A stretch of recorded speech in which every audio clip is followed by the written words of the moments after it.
அஸ்ஸலாமு அலைக்கும். இன்றைக்கி சுசியம் எப்படி பண்ணுறதுன்னு பார்க்கலாமா? அதுக்கு ஃபஸ்ட்டு 1 கப் கடலைப்பருப்பு எடுத்திருக்கேன். இதை நல்லா வாஷ் பண்ணி வச்சுருக்கேன். இதை குக்கரில் சேர்த்து 1 கப் கடலைப்பருப்புக்கு 1.5 கப் தண்ணி ஊற்றி இதை நல்லா வேக வச்சு எடுத்துக்கலாம். பருப்பு நல்லா வெந்துருச்சு. இப்போ நல்லா மசிச்சு விட்டுக்கிடுவோம். இதை நல்லா மசிச்சு விட்டுக்குவோம். இப்போது ஒரு பேனில் மசித்த பருப்பை இதில் சேர்த்துக்கிடுவோம்.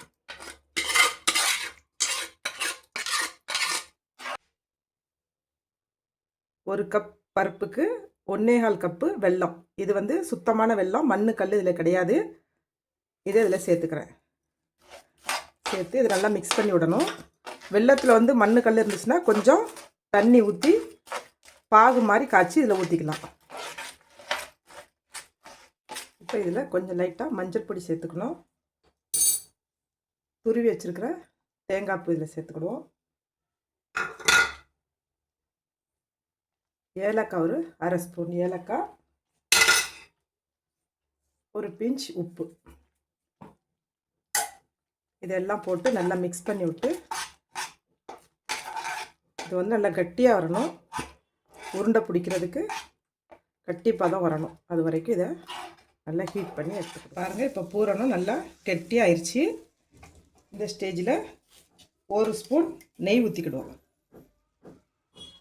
நெய் ஊற்றி நல்லா கிண்டி விட்டு ஸ்டவ்வை ஆஃப் பண்ணிக்கிடுவோம். இது நல்லா ஆறுனதும், பூரணம் நல்லா ஆறு வந்ததும் உருண்டைகளாக உருட்டி எடுத்துக்கிடுவோம். இந்த மாதிரி உருண்டைகளாக உருட்டி எடுத்துக்கணும். அடுத்து ஒரு பவுலில் 150 கிராம் மைதா,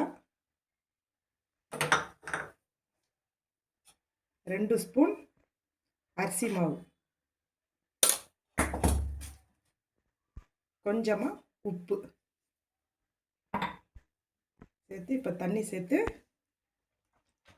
இட்லி மாவு பதத்துக்கு இதை பிசைஞ்சு எடுத்துக்கணும்.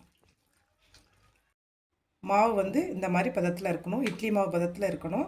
இதில் லைட்டாக கொஞ்சம் சோடாப் சேர்த்துக்கணும். சோடாப் சேர்த்து நல்லா மிக்ஸ் பண்ணி விட்டுக்கணும். இப்போ ஒரு பாத்திரத்தில் ஆயிலை ஊற்றி நல்லா ஹீட் பண்ணி எடுத்துக்கிடுவோம். ஆயில் நல்லா ஹீட் ஆகிடுச்சு. இப்போ இந்த பூரணத்தை இந்த மைதா மாவில் முக்கி இதை இதில் போட்டுக்கிடுவோம்.